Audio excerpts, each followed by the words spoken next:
यह सभा वर्तमान मंत्रिपरिषद में विश्वास प्रकट करती है।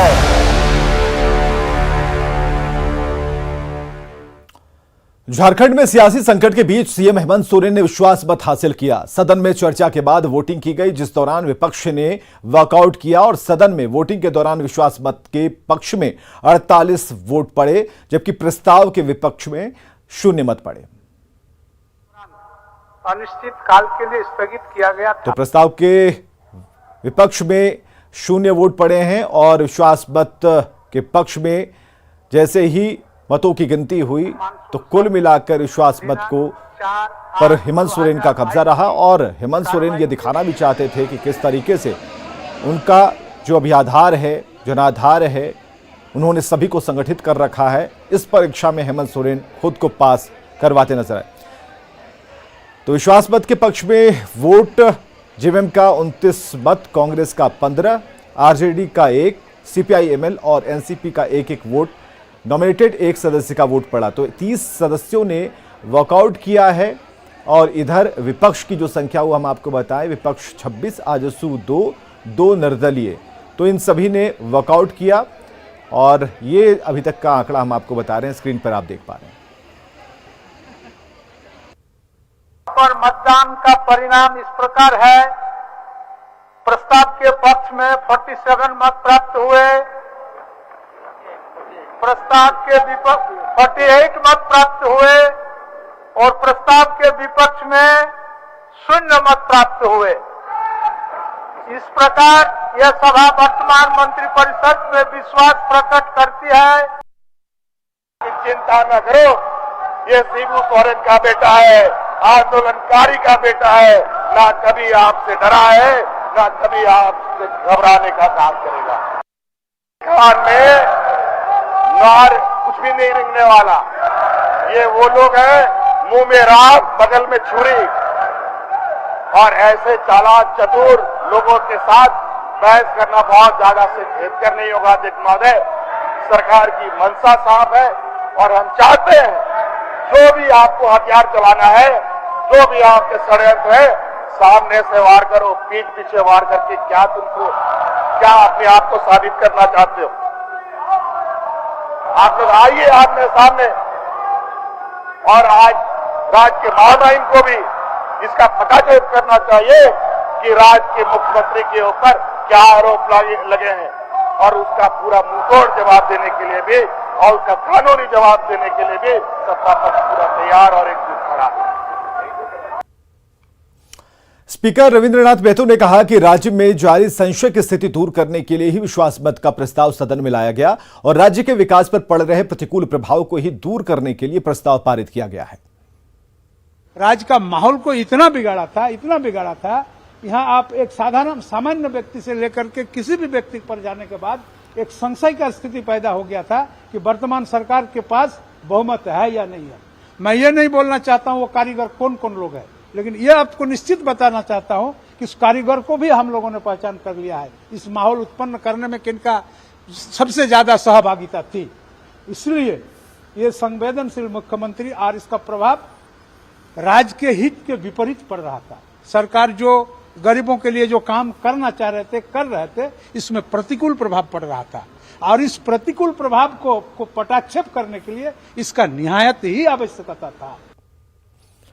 झारखंड प्रदेश कांग्रेस प्रभारी अविनाश पांडे ने कहा कि झारखंड की यूपीए गठबंधन सरकार ने विश्वास मत हासिल किया है और बीजेपी का षड्यंत्र फेल हो गया। नई दिल्ली में न्यूज 18 से खास बातचीत की उन्होंने कहा कि झारखंड में गठबंधन के नेता पूरी तरह से एकजुट हैं और सरकार गिराने की कोई साजिश सफल नहीं होने दी जाएगी।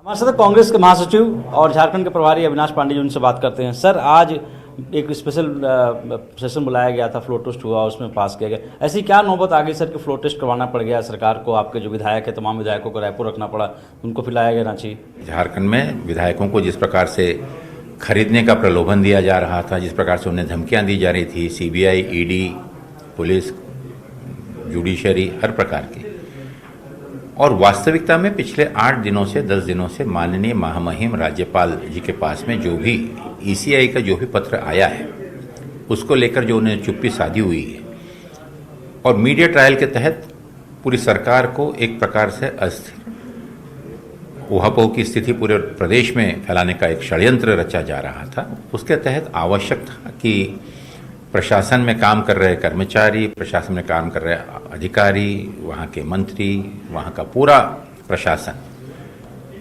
एक विश्वास के साथ में आगे बढ़ने के लिए आवश्यक था कि हम विधानसभा के फ्लोर में विश्वास प्रस्ताव इस सरकार के पक्ष में, यूपीए की जो सरकार है, माननीय हेमंत सोरेन जी के नेतृत्व में जो कार्य कर रही है और जो सतत एक जैसे कल्याणकारी योजनाओं की घोषणा करते हुए, चाहे कैबिनेट में हो, विधानसभा में हो, सतत इस कार्य में लगे हुए हैं।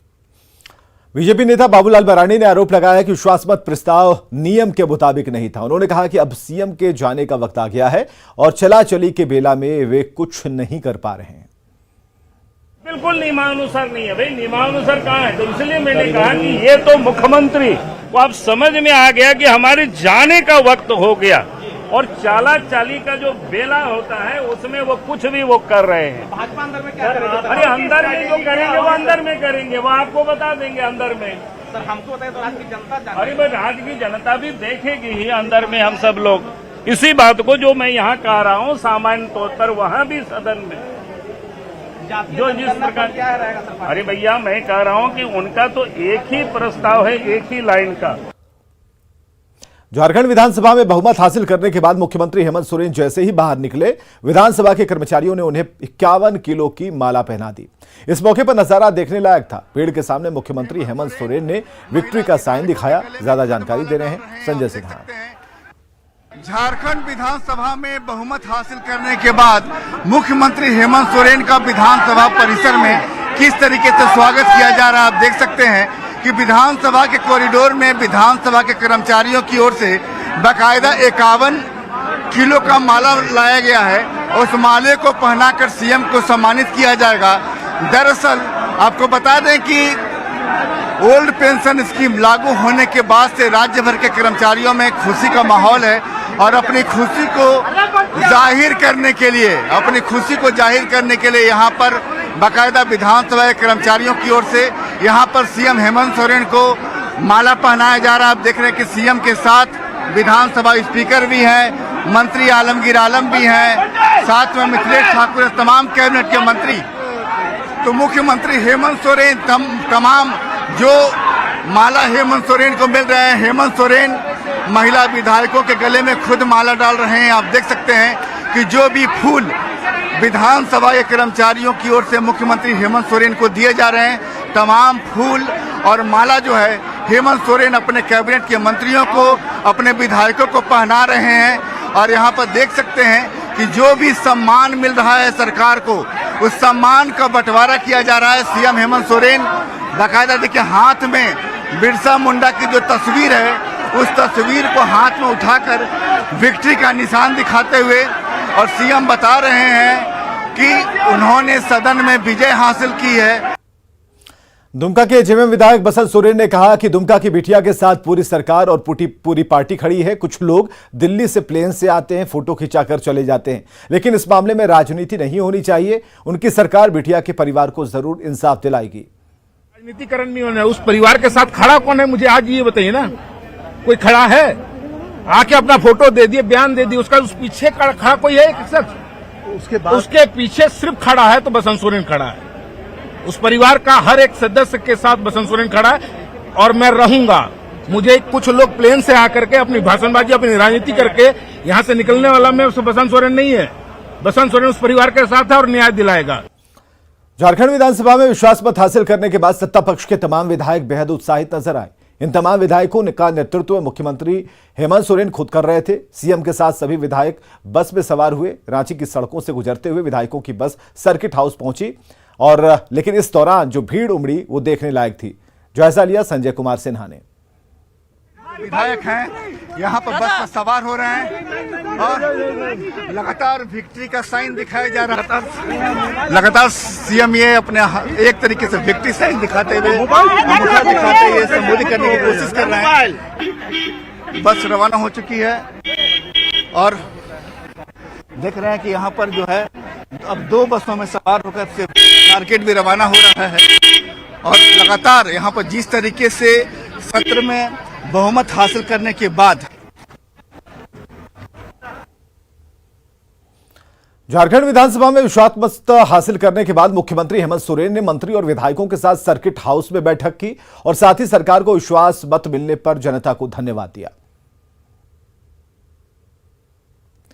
रांची के सर्किट हाउस में मुख्यमंत्री के साथ बैठक के बाद एक एक करके सत्ता पक्ष के नेता और विधायक वापस लौटने लगे। यूपीए नेताओं ने दावा किया कि गठबंधन पूरी तरह से एकजुट है और सरकार को कोई खतरा नहीं। अब ये विधायक अपने नेता अपने अपने क्षेत्र में लौटेंगे और कर्मा त्योहार में शामिल होंगे। विश्वास को प्राप्त कर लिया है दोबारे से इसलिए कह रहा हूं कि जो बातें ऑफिस ऑफ प्रॉफिट पे चल रही थी और उसके बाद माननीय मुख्यमंत्री जी ने अपना एक विश्वास मत प्रस्ताव लाया और विश्वास मत प्रस्ताव पारित हो गया। तो अब सभी लोगों को निर्देश दिया गया है अपने अपने जाएं क्षेत्रों में। कर्मा का पर्व है, सारे त्योहार आ रहे हैं। हम लोग का 48 आ गया। कहाँ जा रहे हो? शिव शिष्टता के जनक और शिव चर्चा के संस्थापक साहब हरिंद्रानंद जी का रांची में देहांत हो गया। उनके पार्थिव शरीर के अंतिम दर्शन के लिए भक्तों का तांता लगा। दोपहर बाद धुरवा से उनकी अंतिम यात्रा निकाली गई, जिसमें बड़ी संख्या में उनके अनुयायी शामिल हुए। दिवंगत हरिंद्रानंद जी को पूरे बिहार और झारखंड में शिव चर्चा को प्रसिद्धि दिलाने के लिए जाना जाता है।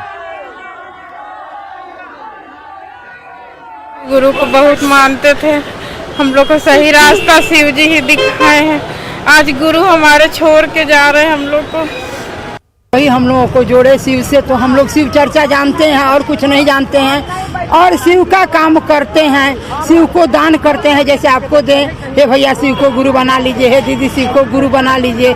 इसमें बहुत अच्छा है, इसमें बंधन वर्जन नहीं है। वो आए सबको शिव से जोड़े, वो गुरु नहीं बने हैं। हम लोग के बड़े गुरु भाई थे, हम लोग को शिव से जोड़ के गए हैं कि दया मांगिए। और हम लोग संसारी आदमी हैं, कोई कष्ट होता है दया मांगते हैं तो पूरा हो जाता है।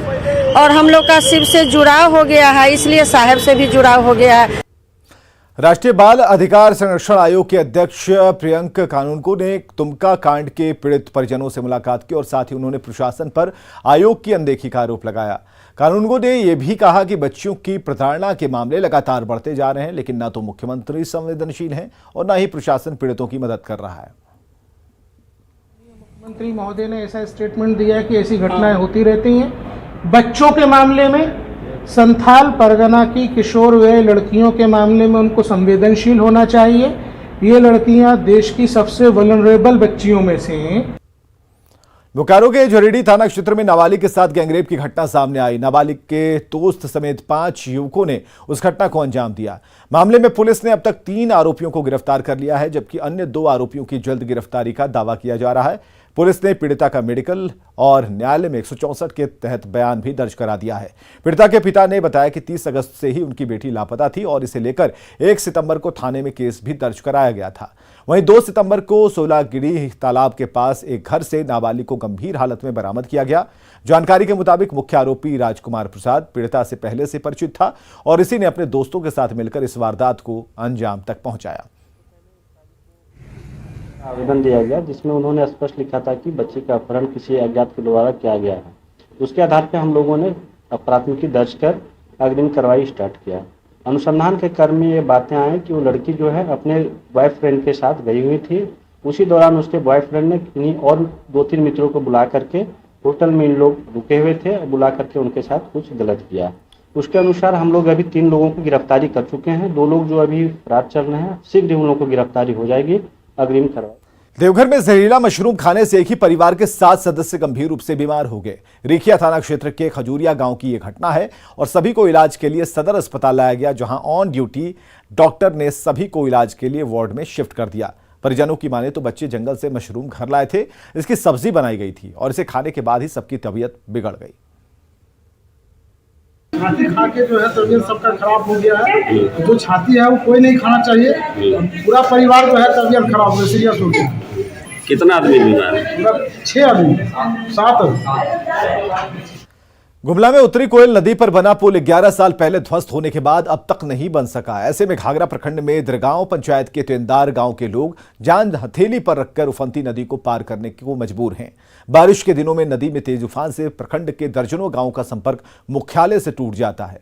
बारिश से पहले कई गांव के सैकड़ों लोग दैनिक जरूरत के सामान खरीद के लिए घाघरा साप्ताहिक हाट गए थे, लेकिन मूसलाधार बारिश के बाद नदी में बाढ़ आई और इसके बाद जान हथेली पर रखकर लोगों ने नदी पार की। और आपको बताएं कि साल 2010 में करोड़ों की लागत से उत्तरी कोयल नदी पर पुल बनाया गया था, लेकिन बनने के 1 साल बाद ही ये पुल ध्वस्त हो गया और ऐसे में बारिश के दिनों में लोग भगवान भरोसे रहने को मजबूर हैं। लोगों की मांग है कि अगर पुल बन जाता है तो हजारों लोगों को इससे फायदा पहुंच सकता है।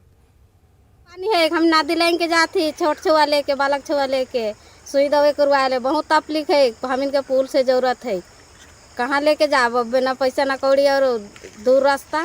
नदी नाला एकदम बार बरसात में बहुत दिक्कत हो जाए हमें मन के, ना इन्हें दोसर गांव हमें गाड़ी चढ़े के हम इनके सोचे पड़ जाए, पुल है ये ना है, गाड़ी छकड़ा कुछो नहीं आवेला। हम इन मन के इतना इमरजेंसी दिक्कत हो जाए कि कुछ कहे के न लाइक नहीं होवेला, दुख बीमार नहीं। बरसात में टापू बन जाएला, जेकर से बहुत ही पुल नहीं रहे के कारण से बहुत ही आदमी के दिक्कत हो जाएगा। जैसे बीमारला स्कूल जाए वाला बाल बच्चा मन तो एक सप्ताह तक स्कूल नहीं जाएगा। यह सब बहुत दिक्कत है, इसलिए पुल के बनना बहुत जरूरी है। पुल नहीं बनी तो आप तो पब्लिक भी सोचा थे कि कर गुलान करे पड़ी। हजारीबाग में शिक्षक दिवस के मौके पर एक सुखद तस्वीर देखने को मिली, जब झारखंड राज्य खाद्य आयोग के अध्यक्ष हिमांशु शेखर चौधरी अपने 4 साथियों के साथ मिलकर अपने गुरु जॉन अग्रवाल का सम्मान करने हजारीबाग पहुंचे। इस दौरान हिमांशु शेखर चौधरी ने अपने गुरु के पैर धोए और उपहार भी दिया। दरअसल हिमांशु शेखर चौधरी को उनके गुरु जॉन अग्रवाल ने रेलवे हाई स्कूल साहिबगंज में पढ़ाया था।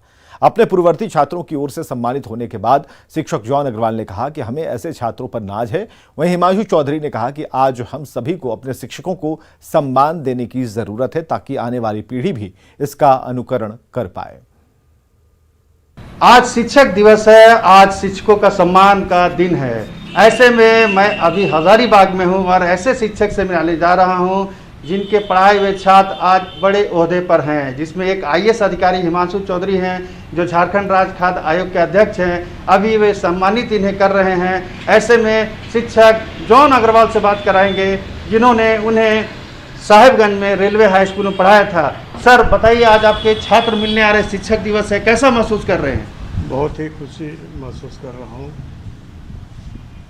और बताइए सर, जब इन लोगों को आप पढ़ाया करते थे उस समय का कैसा माहौल था, शैक्षणिक माहौल कैसा था, अनुशासन कैसा था? बहुत अच्छा था। उस समय रेलवे स्कूल बिहार और झारखंड जब एकीकृत था उस समय 10 अच्छे स्कूलों में से वो एक था। अच्छा, तो इन लोगों के बारे में कुछ बताइए सर, जब छात्र जीवन में थे हिमांशु सर और उनके साथी जो आप मिलने आए हैं, कैसा था इन लोगों का डिसिप्लिन और कैसा पढ़ाई में कैसे थे? बहुत अच्छा था। रेलवे स्कूल उस समय डिसिप्लिन में बहुत नामी था।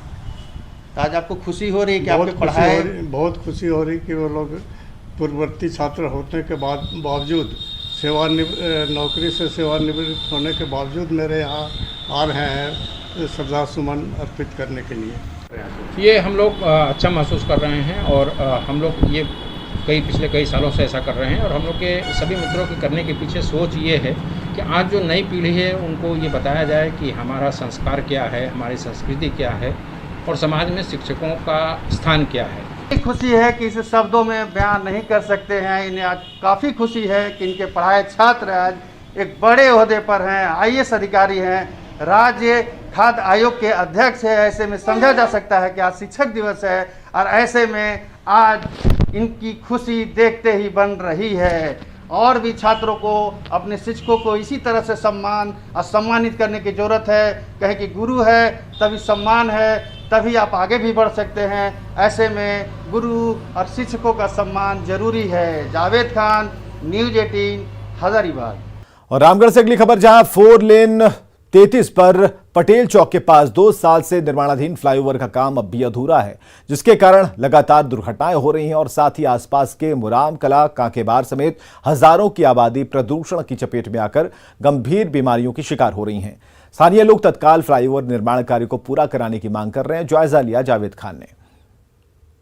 मौजूद हूँ रामगढ़ रांची राष्ट्रीय राजमार्ग 33 पर। आप हमारे पीछे देख सकते हैं, यहाँ पर फ्लाईओवर का निर्माण पटेल चौक के करीब में हो रहा है, लेकिन इसका निर्माण कार्य अभी तक पूर्ण नहीं हो सका है। बताया गया कि लगभग 20 करोड़ के लागत से इस फ्लाईओवर का निर्माण कार्य शुरू किया गया है। लगभग 1 किलोमीटर इसकी लंबाई है, लेकिन फिलहाल आप देख सकते हैं यहाँ पर प्रदूषण के मार से स्थानीय लोग काफ़ी परेशान हैं, लोग गंभीर बीमारियों के शिकार हो रहे हैं। ऐसे में सीधे यहाँ पर ग्रामीण से हम बात कराते हैं। बताइए क्या क्या दिक्कत हो रही है? हम ग्रामीणों को दिक्कत इसमें ऐसा है कि फ्लाईओवर का काम अभी निर्धारित समय पे पूरा नहीं हो पाया और लगभग 2 महीने से अभी एक जरा सा कोई काम नहीं हुआ है, जिसके कारण अभी पूरा ये एरिया में पूरा डस्ट हम लोग परेशान है, जो तरह तरह के बीमारी से हम लोग ग्रसित हो रहे हैं। और इसमें ना प्रशासन को कुछ दिख रहा है, ना तो कंस्ट्रक्शन कंपनी को दिख रहा है। हम ग्रामीण इसका झेल रहे हैं। और खबरें लगातार जारी हैं, बने रहिए हमारे साथ।